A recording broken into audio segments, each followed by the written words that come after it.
అహోబిలం, మంత్రాలయం, పుట్టపర్తి, కడప దర్గా ఇవి మన సొంతం. ఇవన్నీ కూడా అనుసంధానం చేసి బ్రహ్మాండమైన టూరిజాన్ని నేను ప్రమోట్ చేస్తానని చెప్పి కూడా నేను మీ అందరికీ తెలియజేస్తున్నా. ఇది రాయలసీమ మిషన్. ఇది రాయలసీమకు నేను ఇచ్చే వరం. రాయలసీమ రాబోయే రోజుల్లో రాళ్లసీమ కాదు, పేదరికం ఉండదు, రాష్ట్రానికి ఒక మణిహారంగా తయారు చేసే బాధ్యత నాది. సిద్ధమా తమ్ముళ్ళు అని అడుగుతున్నా మిమ్మల్ని అందరినీ. ఇంకో పక్కన ఎస్ఆర్బీసీ కానీ, గండికోట కానీ, పులివెందల్లో పెండింగ్లో ఉండే వర్కులు కానీ, సోమశిల నుంచి 1 టీఎంసీ నీళ్లు బద్వేలుకి ఇవ్వడం దగ్గర నుంచి శ్రద్ధ పెడతామని కూడా మీకు తెలియజేస్తున్నా. ప్రజల జీవితాలు మార్చేది మంచి పాలన, మంచి పాలసీలు. కులం, మతం, ప్రాంతం కాదు. అందుకే ప్రజలు ఏ పార్టీ మంచి చేస్తుంది, ఏ పాలకుడు మంచి చేస్తాడని ఆలోచించాలి. 2019లో తెలుగుదేశం పార్టీ రాకుండా పోయిన దానివల్ల ఎంత నష్టపోయావో ఒక్కసారి గుర్తుపెట్టుకోండి.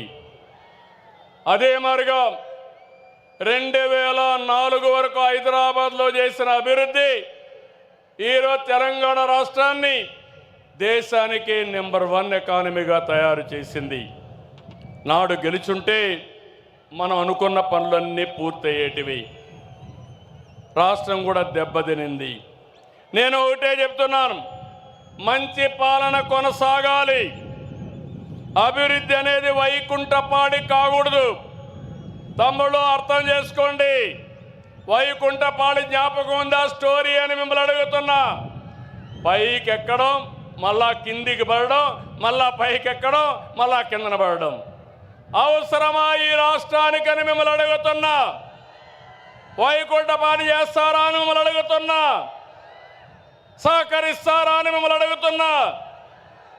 అందుకే మిమ్మల్ని కోరుతున్నా, మంచి పాలన కానీ మనం చేసుకుంటూ పోతే వండర్ఫుల్గా చేయడానికి అవకాశం ఉంటుంది.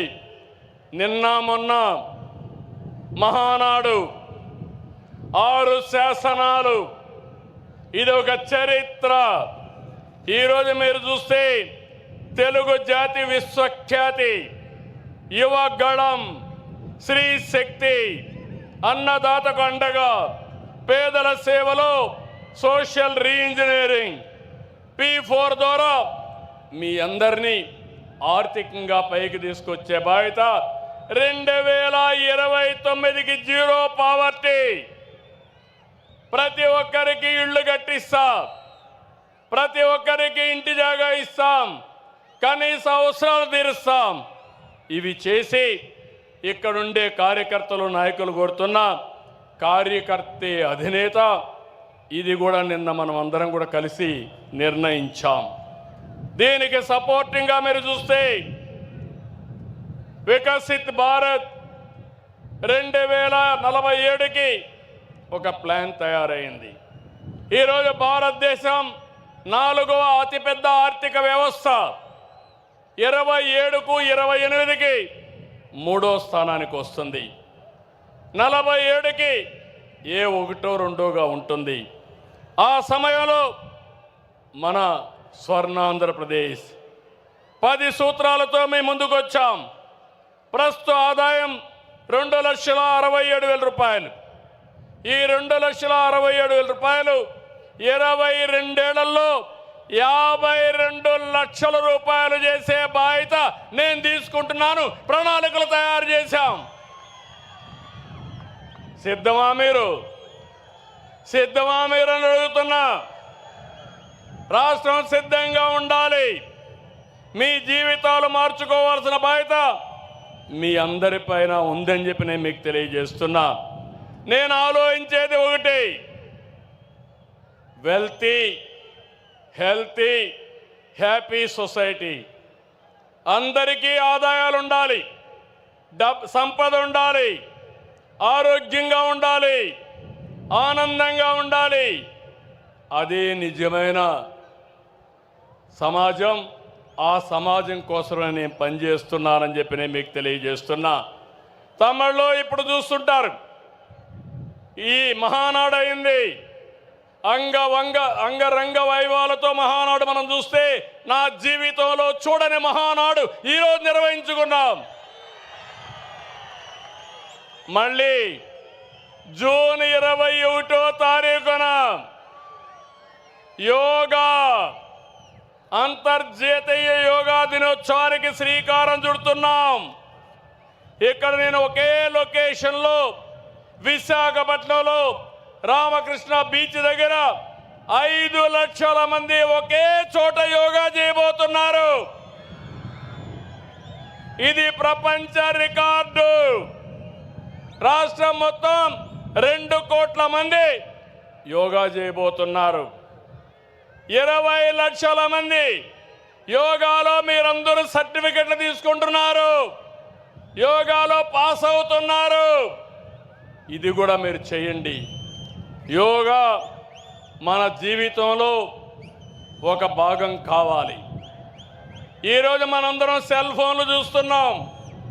ఎంతో పైన సెల్ ఫోన్ల వల్ల స్ట్రెస్ పెరుగుతూ ఉంది. రోజుకు అర్ధ గంట 45 నిమిషాలు యోగా చేస్తే ఇంకా హాస్పిటల్కి పోయే పని లేదు, ఆరోగ్యంగా ఉంటారు. ఇది కూడా మీరు గుర్తుపెట్టుకోవాల్సిందిగా నేను కోరుకుంటూ ఈరోజు మళ్ళా విజ్ఞప్తి చేస్తున్నాం. ఈ మీటింగ్ అవుతానే మీరు ఇక్కడి నుంచి బయలుదేరినప్పుడు క్షేమంగా ఇంటికి వెళ్ళండి, జాగ్రత్తగా వెళ్ళండి. నా మనసంతా మీ మీదనే ఉంటుంది. ఏ ఒక్క వ్యక్తికి ఇబ్బంది జరగకూడదని నా ఆలోచన. నా మాట పాటిస్తామని మా తమ్ముళ్ళు గట్టిగా ఆమోదాన్ని తెలియజేయండి.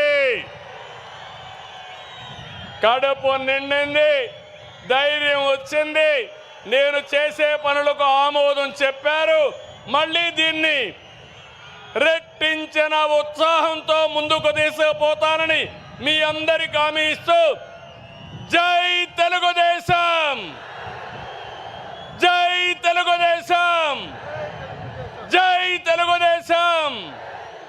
NTR Amar high, NTR Amar high, NTR Amar high. శబాష్ శబాష్ కడప, ఇప్పుడు శబాష్ దేవుని గడప. అదే మాదిరిగా ఎమ్మెల్యే గారు అడిగారు, దేవుని గడపను బాగా డెవలప్ చేయమని ప్రత్యేకమైన శ్రద్ధ పెడతా, దాన్ని డెవలప్ చేసే బాధ్యత తీసుకుంటా. డ్రింకింగ్ వాటర్ కూడా ఇస్తా, బొగ్గవంక చెరువు కూడా అభివృద్ధి చేస్తా అని చెప్పి తెలియజేసుకుంటూ అందరికీ నమస్కారాలు. జై హింద్. ఈ మహాసభను ఉద్దేశించి జమ్మలమడుగు ఇన్ఛార్జ్ భూపేష్ రెడ్డి గారు వందన సమర్పణ చేయాల్సిందిగా విజ్ఞప్తి చేస్తా ఉన్నాం.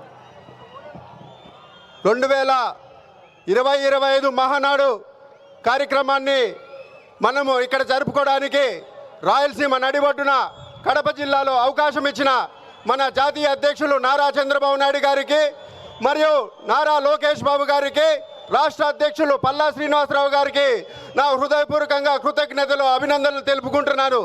ఈరోజు ఇంత సక్సెస్ చేసినందుకు కడప జిల్లా ఉమ్మడి 10 నియోజకవర్గాల నుంచి వచ్చిన ప్రజానికానికి హృదయపూర్వక నమస్కారాలు తెలియజేసుకుంటూ, ఈరోజు కడప జిల్లాలో 3 రోజులు వాన ప్రకృతి సహకరించదేమనే ఉద్దేశంతో ఈరోజు చాలామంది ఒక ఆందోళనకు గురైనారు. కానీ ఈరోజు పూర్తి స్థాయిలో 2 రోజులు 27, 28వ తేదీన ఏ విధంగా జరుపుకున్నామో 29వ తేదీన చూస్తుంటే నిజంగా మొత్తము రాష్ట్రం 2 రాష్ట్రాల నుంచి వచ్చిన తెలుగు ప్రజలు, తెలుగుదేశం పార్టీ నాయకులు, కార్యకర్తలు, ఇది ఒక మహానాడు అనేది మన తెలుగుదేశం పార్టీ కార్యకర్తలకు ఒక పండగ. ఈ పండుగను కడప జిల్లాలో జరుపుకొని ఇంత దిగ్విజయంగా పూర్తి చేసుకునేందుకు మరొకసారి తెలుగుదేశం పార్టీ నాయకులకు, కార్యకర్తలకు, రాష్ట్ర వ్యాప్తంగా వచ్చిన ప్రతి ఒక్కరికి నా హృదయపూర్వక నమస్కారాలు తెలియజేసుకుంటున్నాను. Thank you. జై తెలుగుదేశం. నారా చంద్రబాబు గారి నాయకత్వం, నారా చంద్రబాబు నాయుడు గారి నాయకత్వం, నారా చంద్రబాబు నాయుడు గారి నాయకత్వం. జై తెలుగుదేశం, జై తెలుగుదేశం, జై తెలుగుదేశం.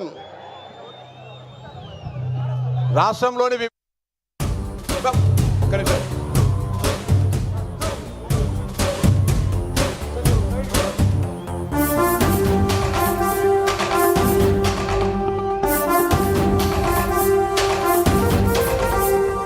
గట్టెక్కించే నాయకుడిప్పుడు ఒకటే ఒకటే ఒకటే, జాతికి ప్రగతిని తెచ్చే పాలకుడిప్పుడు అతడే అతడే అతడే. గండం గట్టెక్కించే నాయకుడిప్పుడు ఒకటే ఒకటే ఒకటే, జాతికి ప్రగతిని తెచ్చే పాలకుడిప్పుడు అతడే అతడే అతడే. సూర్యునిలాగా చీకటి చేల్చి చంద్రునిలాగా వెన్నెలనిచ్చి అందరికీ అభివృద్ధిని తెస్తాడే చంద్రబాబు నాయుడే, ఒకే ఒక నాయకుడే. గండం గట్టెక్కించే నాయకుడిప్పుడు ఒకటే ఒకటే ఒకటే, జాతికి ప్రగతిని తెచ్చే పాలకుడిప్పుడు అతడే అతడే అతడే.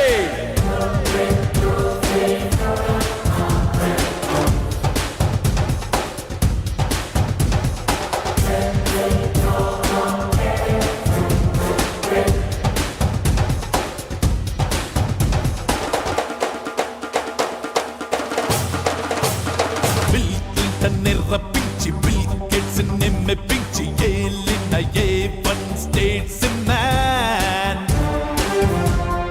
అందరికి చెరువైన హైటెక్ ముఖ్యమంత్రి, పొలిటీషియన్స్ లోన మిస్టర్ క్లీన్. దేశంలోని సీఎం అంతా భేషు చంద్రబాబు అంటే, కేంద్రంలోని నేతలంతా అవార్డిచ్చి అభినందిస్తే, అన్ని రంగాలందు మార్పులెన్నో తెచ్చాడే, ఉద్యోగాలకి వ్యాపారాలకి వృద్ధిని ఇచ్చాడే. ప్రపంచ పటాన ఆంధ్రప్రదేశుని ప్రత్యేకంగా చూపాడే చంద్రబాబు నాయుడే, ఒకే ఒక నాయకుడే. గడ్డం గట్టెక్కించే నాయకుడిప్పుడు ఒకటే ఒకటే ఒకటే, జాతికి ప్రగతిని తెచ్చే పాలకుడు. రాష్ట్రంలోని వివిధ ప్రాంతాల నుంచి వచ్చిన తెలుగుదేశం పార్టీ కుటుంబ సభ్యులందరికీ మనవి, ఇంటికి పో సమయంలో 5 మార్గాలలో భోజన వసతి ఏర్పాటు చేయడమైనది. ప్రతి ఒక్కరు కూడా భోజనాన్ని తినేసి మీ మీ వాహనాల్లో బయలుదేరవలసిందిగా విజ్ఞప్తి చేస్తా ఉన్నా. అదేవిధంగా రాయచోటు నుంచి వచ్చిన వారికి గువ్వల చెరువు ఘాటు కింద భోజన వసతి ఏర్పాటు చేయడమైనది. అదేవిధంగా నెల్లూరు, ఒంగోలు పార్లమెంట్లు, తిరుపతి నుంచి రాజంపేట మీదుగా వచ్చిన వారందరికీ కూడా